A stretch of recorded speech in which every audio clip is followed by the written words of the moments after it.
I gave Clive Dunn a lift back in the taxi. I said, I'll give you a lift back, Clive. And he said, and we were sitting in the taxi, and he said, do you know, Jimmy, it's all been like a lovely dream. It's all been magic, like a fairy tale. Of course, talking about death, so yeah. I said it has been like a fairy tale, actually.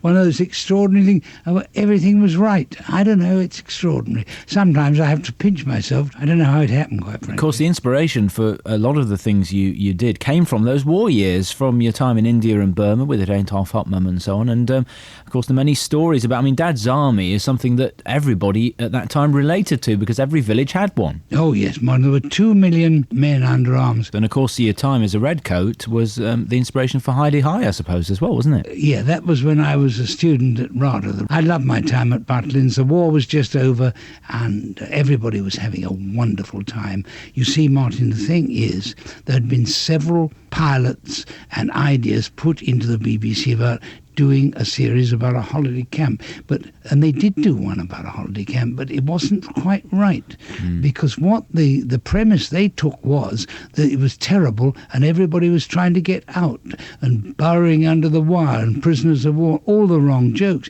It wasn't like that at all.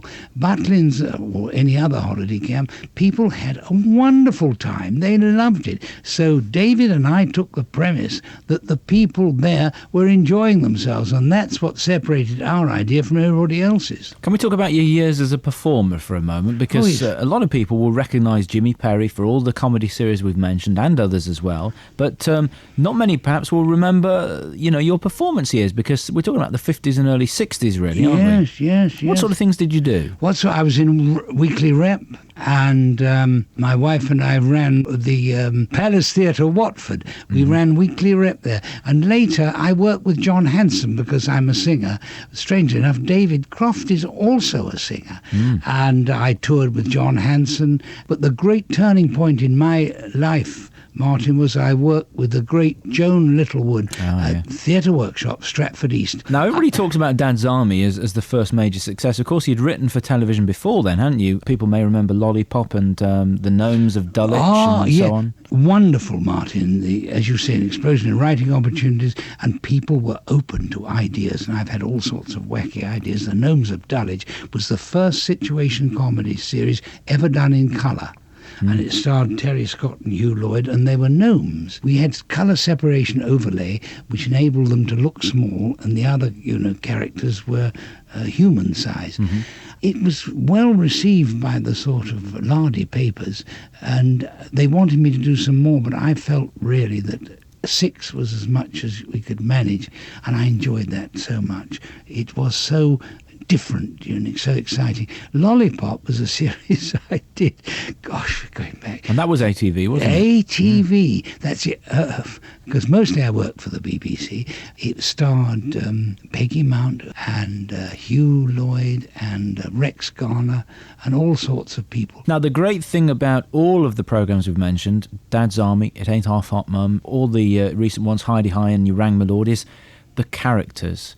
It's not just a string of one-liners, feeds and punchlines. It's about characters, people that the audience can relate to. And that's the secret of the success, I think, with all of the things that you've written. I don't know if you'd agree with that. Well, I do, Martin. Thank you for that very nice compliment. It's true. It's not all down to David and me. It's down to us getting hold of the right type of actors and also real characters, three-dimensional characters you can really believe in.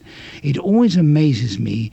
People always say to me, what do you think of the comedy of today? And they expect me to say it's not good, it's not this. It's not a question of that, Martin. I feel that the whole style of comedy has changed, and a lot of young producers are saying to writers, not blaming the writers, they're saying, give me funny lines, funny.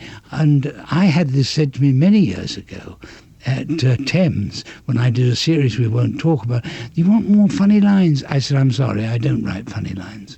David and I are the same. We do character lines that spring out of the situation. Which become catchphrases. Well, yes, you can say They don't like it up and stupid boy. Yeah. I mean, just two there from one particular programme. Of course, there are catchphrases, if you like, in just about everything you've done. Well, stupid boy comes from my father used to call me a stupid boy. Stupid and boy. You don't like it up and was when I was in the regular the army, when I was called up in the proper army as opposed to the Home Guard, we used to have a bayonet sergeant who used to say, "Now I'll show you boys how to use the bayonet." He said, "No, now you've got to get down and you've got to charge there and give it to them, you see, because they don't make it up.